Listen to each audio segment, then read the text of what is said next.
Gordon Ramsay has walked into hundreds of failing restaurants over 2 decades of kitchen nightmares. That was the salad I had. Lunchtime. I open the bag and bang, out comes the flies. He's seen burnt food, lazy chefs and terrible management. Tell him in your language he'll kill somebody! But some kitchens were so disgusting, so infested, so absolutely vile that Gordon had to shut them down immediately. The best advice you'll ever get. Lock the fucking door and close it down. Today, I'm taking you inside the 5 most revolting kitchens ever exposed on Kitchen Nightmares. From maggot-infested meat to cockroach colonies living in the walls, rat is all over the place. These restaurants were health code nightmares that should have been condemned. And the last one, the conditions were so bad that Gordon questioned whether anyone had cleaned it in years. Story 4.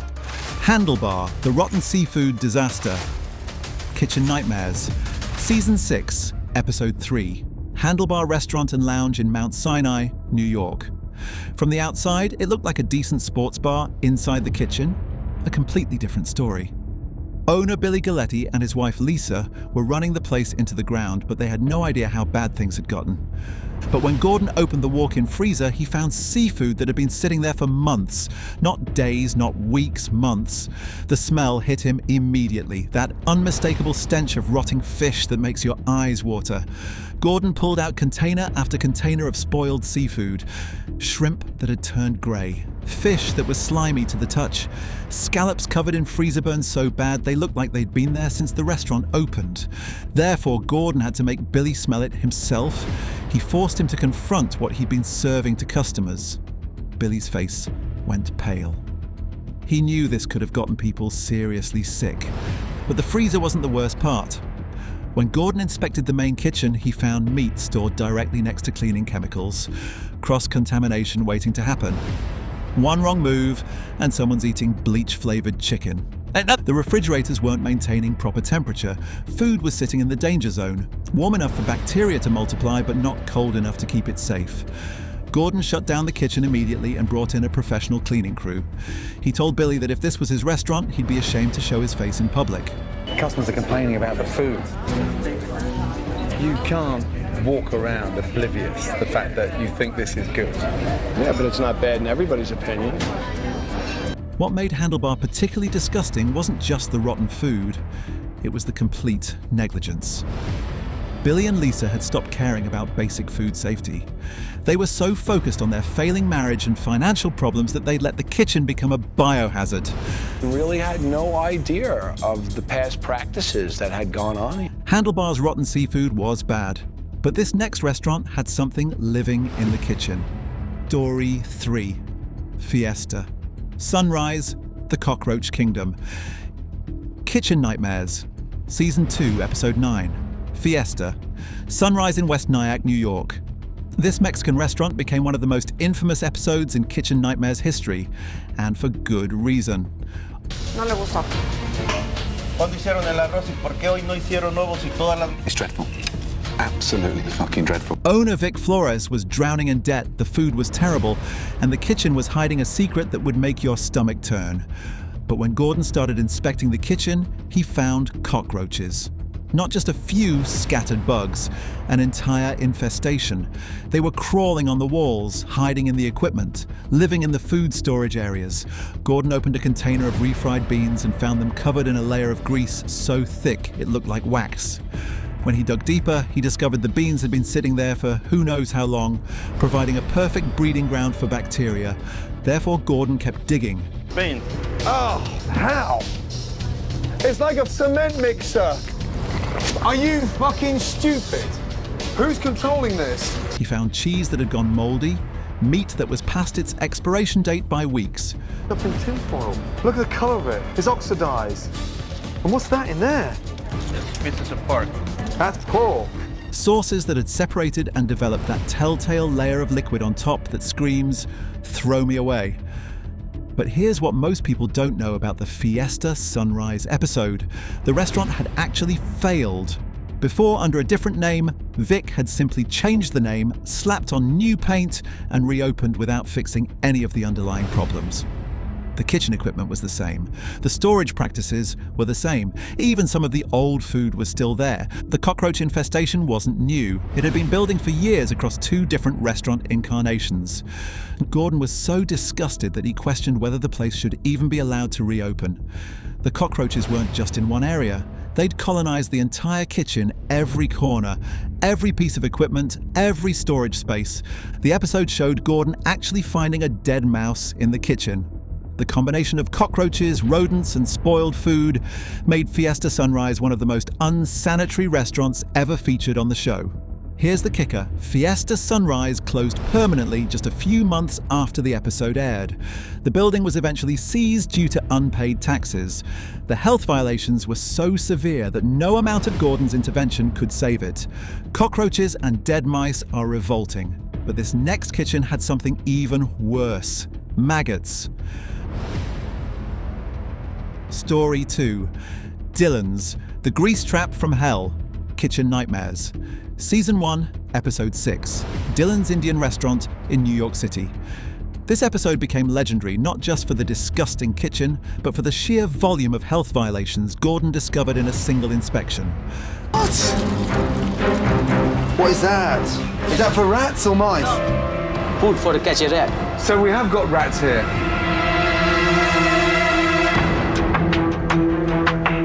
Rat is all over the place. Owner Mohammed was clueless about proper kitchen management, and it showed in every corner of his restaurant.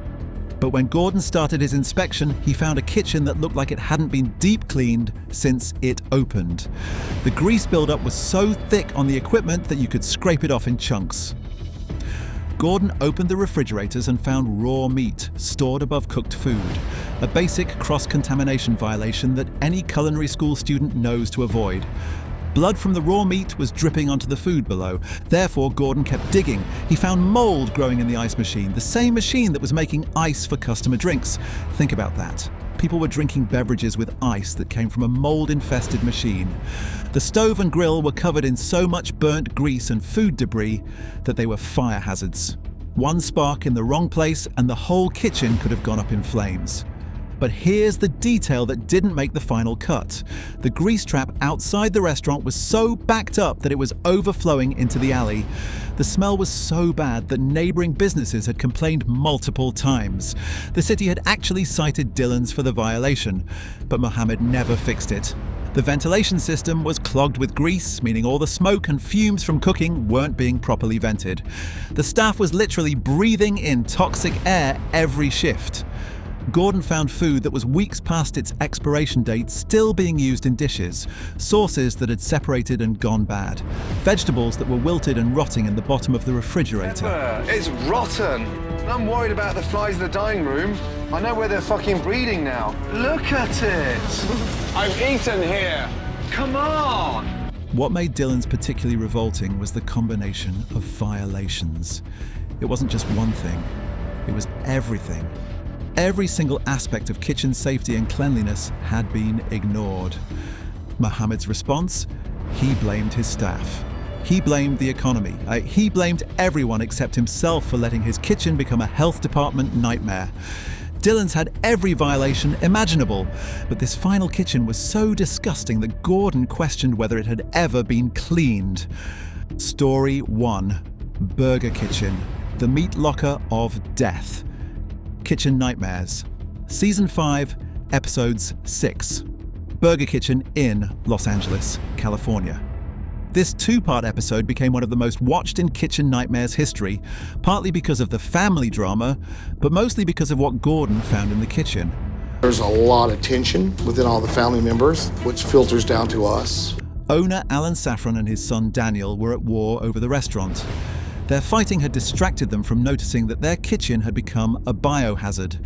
Such a chaotic work environment with Alan, Jen, Daniel. Is he doing a natural for 44? Yes, he is doing a natural for 44. But when Gordon opened the walk-in refrigerator, he found meat that had been sitting there so long it had developed a smell that filled the entire kitchen.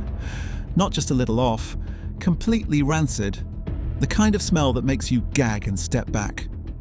Gordon pulled out package after package of ground beef that had turned brown and grey. Meat that should have been thrown out days ago was still being used to make burgers for customers. Therefore, Gordon made Alan smell it. He forced him to confront what he'd been serving. Alan tried to defend it, claiming the meat was fine, that the color change was normal. Gordon exploded. "This is rancid! You're going to kill someone!" But here's what most viewers don't know. The meat situation at Burger Kitchen was even worse than what aired.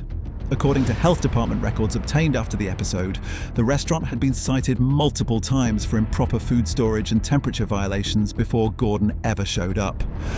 The walk-in wasn't maintaining proper temperature, meaning meat was sitting in the danger zone for hours. Bacteria was multiplying at a rate that made every burger a potential case of food poisoning.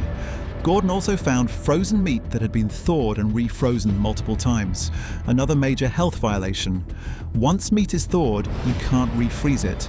The ice crystals damage the cell structure and create perfect conditions for bacterial growth. The kitchen equipment was covered in old grease and food particles. The grill had built up so thick that it was affecting the taste of the food. The fryers hadn't been properly cleaned in so long that the oil was black and smoking. What made Burger Kitchen the most disgusting wasn't just the rotten meat, it was Alan's refusal to accept responsibility. Even when Gordon showed him the rancid beef, even when he made him smell it, Alan tried to argue that it was fine. Gordon shut down the kitchen and brought in a professional cleaning crew. He threw out thousands of dollars worth of spoiled food. He had the entire walk-in sanitized and the temperature fixed. But here's the tragic part. Despite Gordon's intervention, Burger Kitchen closed permanently in 2012. The family drama, combined with the reputation damage from the disgusting kitchen conditions, was too much to overcome. The episode revealed something important about restaurant failures. It's not always about the food or the concept. Sometimes restaurants fail because the owners have completely lost control of basic sanitation and safety. When you're serving rotten meat to customers, no amount of marketing or menu changes can save you.